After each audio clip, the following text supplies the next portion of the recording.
Good morning, everybody, and welcome back to Betting Central. I'll tell you, Las Vegas, we just had a lot of action here yesterday. We're looking at doubling the handle for the Super Bowl this year over last year, and a lot of that has to do with the overturning the law that now makes the other states able to take bets. It's going to be an incredible football Super Bowl. And Hank, 4-0 yesterday. You did it again. You have been absolutely red hot. I don't know why people don't call, and the people that don't call are just costing themselves money every stinking day, but that's up to them. They don't like money. That's their problem. Hank, congratulations on another great weekend. Yeah, well, the last 2 weeks have been really good for me.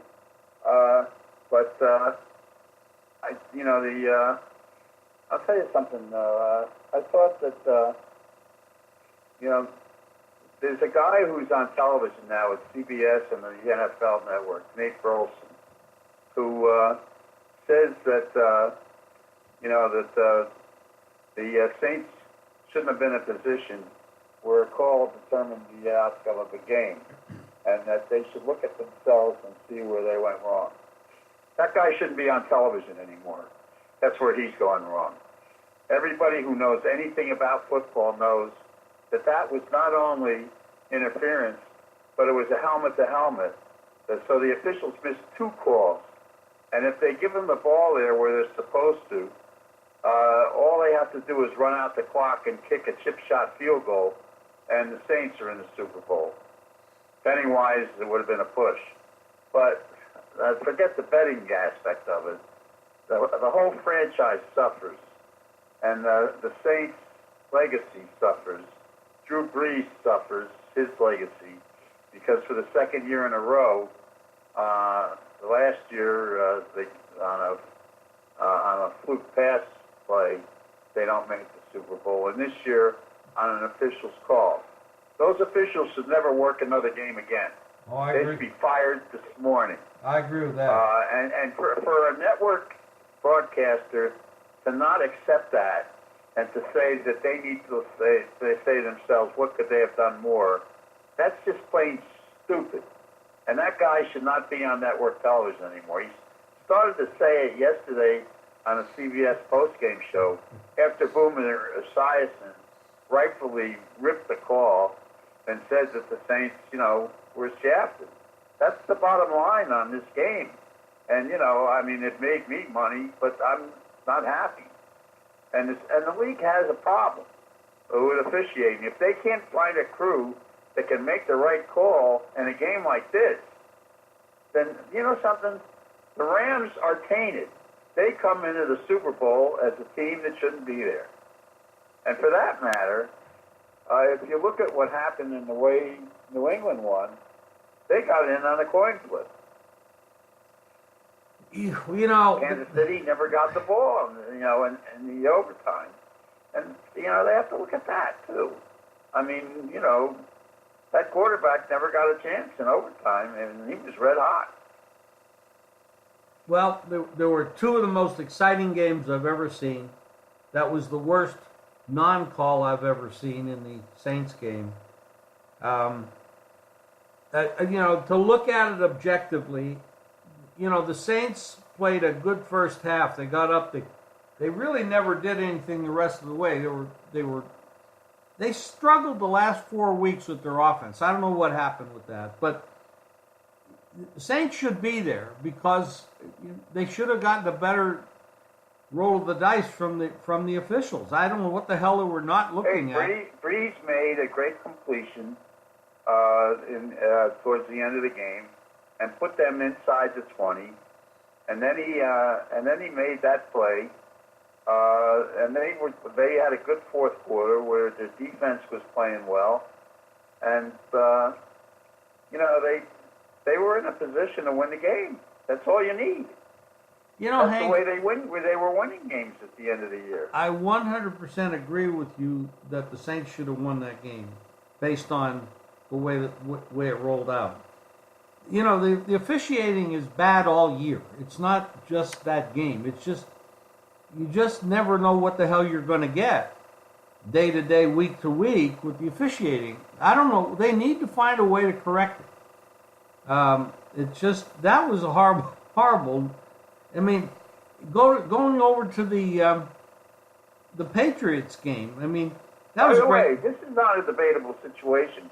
The Saints were the better team yesterday, and for some reason, Gurley wasn't in the game very much in the second half.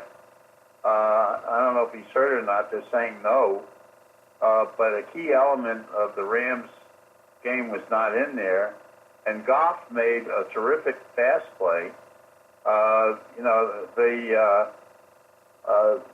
The Saints did finally make some adjustment, the Rams finally made an adjustment on defense in the second half, and that was kind of critical.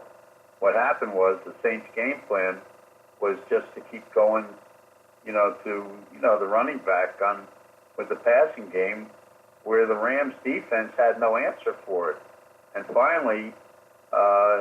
In the second half, they finally put something on him, and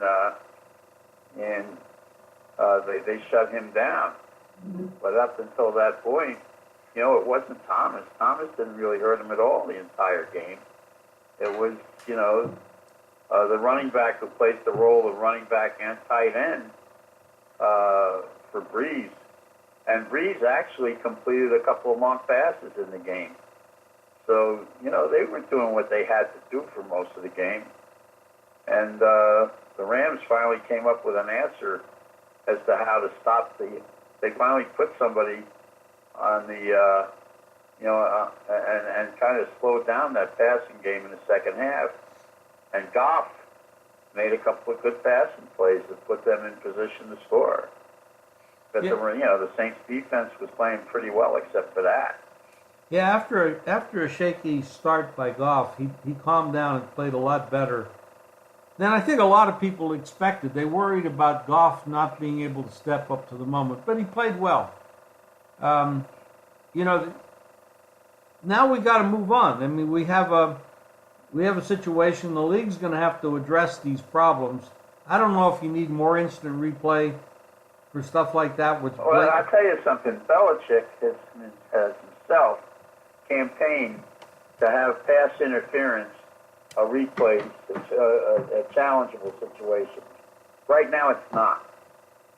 And that was a double foul. Not only was it pass interference, which was clear, but it was a helmet to helmet. But you can't challenge those things. Yeah, so that rule has to change. And I agree with you. Belichick's right. You're right. There has to be a challenge point for something that's blatant like that. I mean, that was just egregious. I mean, that definitely cost the team the chance for a Super Bowl. Like you said, it's a legacy issue. Breeze should have been there last year. They had that fluke play, and now this again. And that it's a shame. But I will say this: all four teams earned their right to be in these championship games, and they all played at moments well. I mean, I think the Patriots did their job. There were some bad calls in that game too. But it's as long as the league is not willing to make the adjustments to overcome these problems, we're going to be dealing with this. And in this case, we actually have the wrong team based on that call going to the Super Bowl in the NFC, which is a shame. Yeah, they get there on a 57-yard field goal. Right. But, I could question what Peyton was doing throwing the ball when he should have been eating up the clock at one point in the game. I thought that was kind of stupid. You mean in overtime? When he had the ball, he should have been eating up the clock. It was regulation, I think. It could have been. They were in overtime. I just don't have total recollection of that. When he threw the interception, you mean? It just was when they had the ball and they were running out the clock and there was only a little bit of time left. No, it was actually regulation. and they were throwing the ball, stopping the clock. I thought they should have been running the ball and eating up time instead of throwing the ball and stopping the clock. Just thought it wasn't good management of the clock at that moment. Hank, I want to talk about this opening. If they make that call, they got the ball on the 1 yard line, and then they can eat up the time. Well, yes, in that case, yes, that call was pivotal, definitely. The line in this game, did you think that the Rams would open up favorite in this game? It opened up Pick'em. Well, yes, but if you look across the board, there was a couple places that had the Rams Pick'em minus 120 or the Rams -1, which was shocking to me that they had that number. And there was a lot of books out there that opened it. And then immediately the money came in and made the Patriots the favorite. It went up all the way up to 2.5 in some spots. Yeah, I thought the game was Pick'em. I made it Pick'em. Well, the money... I thought the game should be Pick'em. Because I thought that there were two reasons why. One was, the Patriots played an opponent in their final game that had no defense. They ranked 31st in defense, and their defense killed them in the game. They had no way of stopping Brady. Brady went untouched the entire game. The Kansas City reverted to its normal defense, which was 0. This was the 31st ranked defense in the league, and that's what got New England, as great as Brady is, they had no answer for. He just stood back there and had everything his own way. And this is what I said going in. This is why I like New England. I said that Kansas City's defense was an aberration against Indianapolis the week before. Every time they played a team that was a plus 500 team, they gave up, scoring in the 30s at least, and had some games in the 50s. That was the Kansas City team we had seen most of the year. So they had a soft spot defense that got them to the Super Bowl. So I really thought that the Rams should be favored in the game because they had to go into, they had to beat the best team in football on their field. Well, that's and obviously the odds makers that opened it that way agreed with you. But the money immediately came in on the other side. They're betting on the experience of Brady against the young quarterback of Goff. You're betting on... And Belichick's experience against the coaching experience for the Rams. Right, exactly. It's going to be... we have 2 weeks to analyze it and break it down and look at it. And there's going to be a lot of thinking that the Rams shouldn't be there. That is true. That is very true. College basketball... It's a bad telecast, too. Pardon me? The telecast was not very good, too. I thought that the Fox telecast was horrible. They threw Goff threw a 15-yard out pass that the announcer said was the best pass he had seen in the game. How about the pass he threw inside the 5-yard line that he had to thread between two guys that was caught? That was an amazing pass on Goff's part, and that was the best pass of the game. They just, I don't know. There was just a lot of announcing gaffes that I picked up on. Well, the switching sports, there was some great games in college hoops, and I know you've been doing very well in college hoops as well. This weekend we saw some very good games. I mean, Kansas went down to West Virginia. West Virginia beat them last play of the game. The situation. With some really good games this weekend. Well, the Duke-Virginia game was the game. And we had Virginia with the points in that game, and that turned out to be a winner. But they gave up a lot of points. And there were a lot of points scored in the Kentucky game where Kentucky upset Auburn. But Auburn got its 80 points. And that game, Auburn came back in that game and almost pulled it out. That was a heck of a game. But there's some good games tonight. Michigan State, Maryland. Maryland's been playing pretty well. North Carolina's playing Virginia Tech. West Virginia gets back in action against Baylor. I gave out Baylor. I picked college basketball on Saturday on CBS, and I went 3-2. One of my winners was Baylor, who was an upset winner. Baylor's a good team, as I said. They can shoot the ball, and they're at West Virginia. But we'll see what happens there. And then Kansas plays at Iowa State. Tomorrow, Auburn, South Carolina is a good game. Kentucky, Mississippi State's a good game. Michigan plays Minnesota. Michigan was upset over the weekend.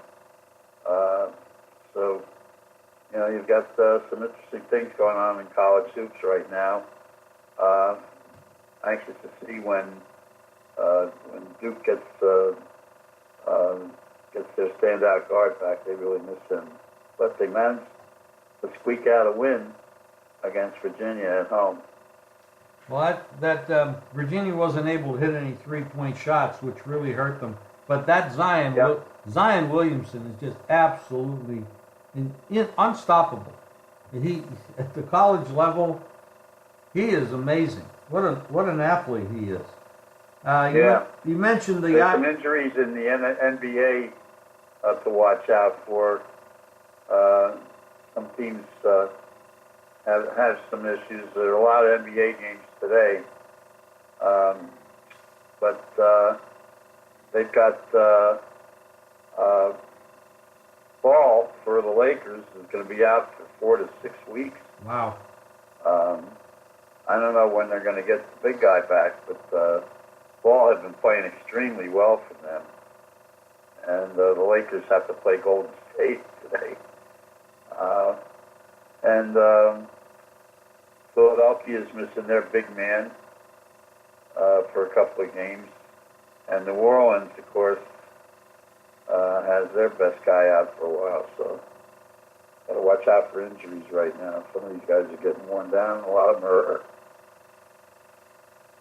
Yeah, it's a long season, and even though they coast and rest players, the injuries do crop up. But we're getting down to the meaningful games because they're going to be looking for a playoff spot, get in the playoffs, and it gets really interesting. The NBA. NBA is really exciting when it gets down to meaningful games. I mean, they're tremendous athletes. This is going to be an exciting period because we've got football season is basically over. We got a couple of weeks to talk about the Super Bowl. That's going to be played indoors in Atlanta, fast track. I can't get over this guy ripping his New Orleans coaching when they had the 4th and 1 play where they looked like they were going to punt, and once again they made the first down. He was pushing the right buttons in the game, and they just any way you slice it, they should have moved on.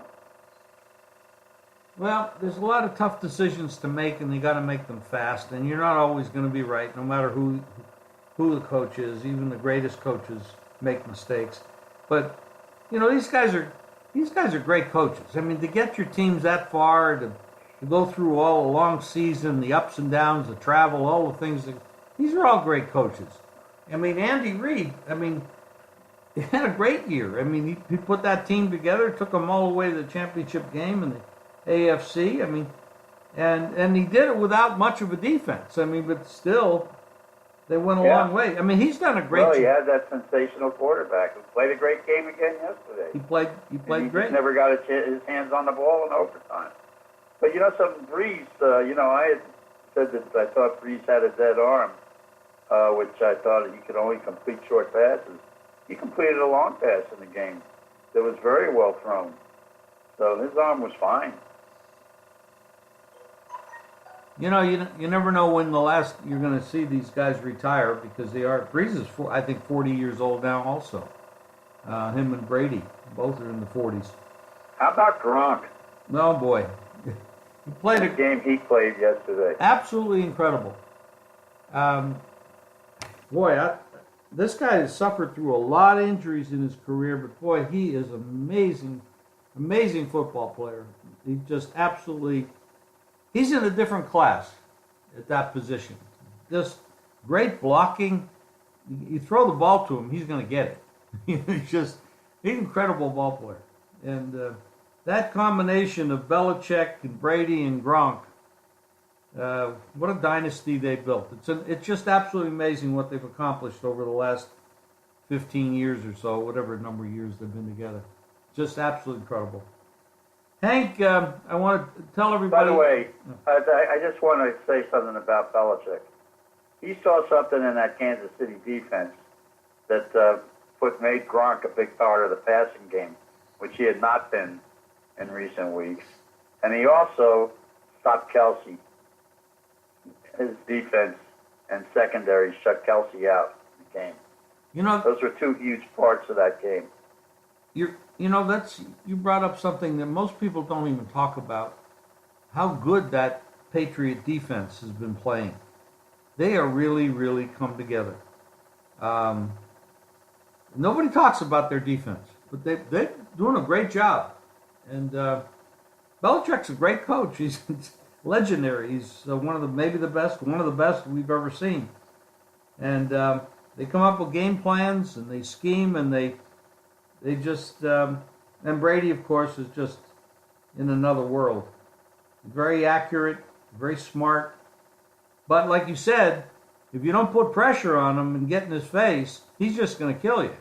You've got to put pressure on him. And I'm sure that's what the Rams are going to scheme to do in the Super Bowl. Well, the Rams will get pressure on him, I guarantee that. Hank, I want to tell everybody out there that we'll be back again on Wednesday to talk more sports. Please subscribe to our channel and go to JimFeist.com for Hank's plays and mine. We're both doing very, very well. And we're going to make you some money. Hank, thanks for today, and thanks for your time, and have a good day, and we'll talk Wednesday. Okay, Jim. Have a good week. It's Vegas this week. Big race on Saturday at Gulfstream for